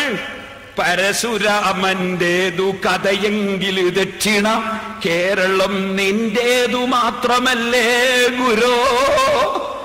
അപ്പൊ പരശുരാമന്റെ കഥ, പിന്നെ കേരളം ആരതാ? അത് ഉമർ മൗലവിന്റേത്. ഗുരോ എന്ന് പറയുന്നതിന്റെ അറബിയാണ് ശൈഖേ എന്ന് പറയുന്നത്. ഞങ്ങൾ ശൈഖേ എന്ന് വിളിച്ചാൽ ശിർക്ക്, ഗുരോ എന്ന് മലയാളത്തിൽ വിളിച്ചാൽ തൗഹീദ്. നിങ്ങൾ ആലോചിച്ച് നോക്ക്. എന്നിട്ട് ഇതിന് പറയാം, പിന്നെ മൂപ്പർക്ക് എന്താ ഉള്ളത് അറിയോ? പരാശ്രയം കൂടാതെയുള്ള നിൻ യാത്രയിൽ പൈസയില്ലാതെ വിഷമിച്ചത് എത്രയോ. ഉമർ മൗലവിനോട് പറയാണ്, നിങ്ങൾ പരാശ്രയില്ലാത്ത ആളാണ്. അള്ളാന്റെ സിഫത്താണല്ലോ അല്ലാഹു സമദ്. അള്ളാഹ് വേറെ ആരോടും ആശ്രയമില്ലാത്തവനാണ്. അള്ളാഹുവിലേക്കെല്ലാം ആശ്രയിക്കുന്നു. അതെന്നെ പിന്നെ പറയുന്നത് പരാശ്രയില്ലാത്ത ആളാണ് ഉമർ മൗലവി. പിന്നെ പറയുന്നത് എന്താണ്? സ്വർഗലോകം മൂപ്പര കൈയിന്റെ ഉള്ളിലാ. സുന്നികളെല്ലാം കുടുങ്ങി തന്നെ. കേട്ടോളി. സ്വർലോകം കൈക്കുള്ളിലാക്കി ജീവിക്കവേ എങ്ങനെയങ്ങു സമ്പാദിച്ചു ഭൂമിയെ. മൂപ്പര് സ്വർഗലവും കൈക്കുള്ളിലാക്കിയിട്ട് ഇങ്ങനെ ജീവിക്കാണ്. മൂപ്പരെ കൈയിന്റെ ഉള്ളിലാണ് സ്വർഗം. സുന്നികൾ കുടുങ്ങിയെന്നെ വാച്ച്മാനായിട്ടുണ്ടാവും ഈ സെൽഫിയ. അപ്പൊ കുടുങ്ങിയെന്നല്ലേ നമ്മള്. അപ്പോ അതാണ് അൽ ഇസ്ലാഹി മാസിക 2000 ഏപ്രിൽ. ഇനി ഇവരെ മൗലിദുണ്ട്, അത് ഞാനിപ്പോ പ്രസിദ്ധീകരിക്കുന്നില്ല, അതിന് പിന്നെ കൊടുക്കാം. മൗലിദിൽ പിന്നെ ഉമർ മൗലവിനെ വിളിച്ചിട്ട് പ്രാർത്ഥനയുണ്ട്. അതിന്റെ പുറമെ ഉമർ മൗലവി ലോകത്ത് ഒരു തെറ്റ് ചെയ്യാത്ത ആളാന്ന് പറയുന്നുണ്ട്. ഇബ്രാഹിം നബിനെ പോലത്തെ ആളാണ്. ഖലീലുല്ലാഹി ഇബ്രാഹിം നബിയെ പോലത്തെ ആളാണ് ഉമർ മൗലവീന മൗലൂദ് പറയുന്നത്. ഇതെല്ലാം വിശ്വസിക്കണില്ലേ ഞങ്ങള്? അയ്യോ, ഇതൊക്കെ ഞങ്ങൾ വിശ്വസിക്കണം അല്ലേ? കുറച്ച് പ്രയാസമുണ്ട് കേട്ടോ. ഇനി ഞാൻ പറയട്ടെ, ഇതാണ് ഒരു ഫോട്ടോ കോപ്പി. പിന്നൊരു ഫോട്ടോ കോപ്പി എന്താണെന്നറിയോ? മുജാഹിദ് സ്ത്രീ ഖതീബ് ബലാത്സംഗം, ഇതിന്റെ ഫോട്ടോ കോപ്പിയാ. അതിന്റെ സംഭവം ഞാൻ പ്രസംഗത്തിൽ കടക്കുന്നതിന് മുമ്പ് ഇതൊന്നും ആദ്യം പറയാം നിങ്ങൾക്ക് വാങ്ങാൻ വേണ്ടി. ഇതിലൊന്ന്, സ്ത്രീകൾ പള്ളിയിൽ പോലും നിർബന്ധമാണെന്ന് മുജാഹിദിന്റെ നേതാവ് MCC അഹമ്മദ് മൗലവി പറയുന്നു. മുസ്ലിം സ്ത്രീകൾക്ക് അവകാശമുണ്ടോ എന്ന പുസ്തകത്തിൽ അതിന്റെ ഫോട്ടോ കോപ്പിയാണ് ഒന്ന്. പോലെ നിർബന്ധമാണ്, പോകുന്നില്ലെങ്കിൽ അടിച്ചു പറഞ്ഞേക്കണമെന്നാ പള്ളിയിലേക്ക് പെണ്ണുങ്ങളെ.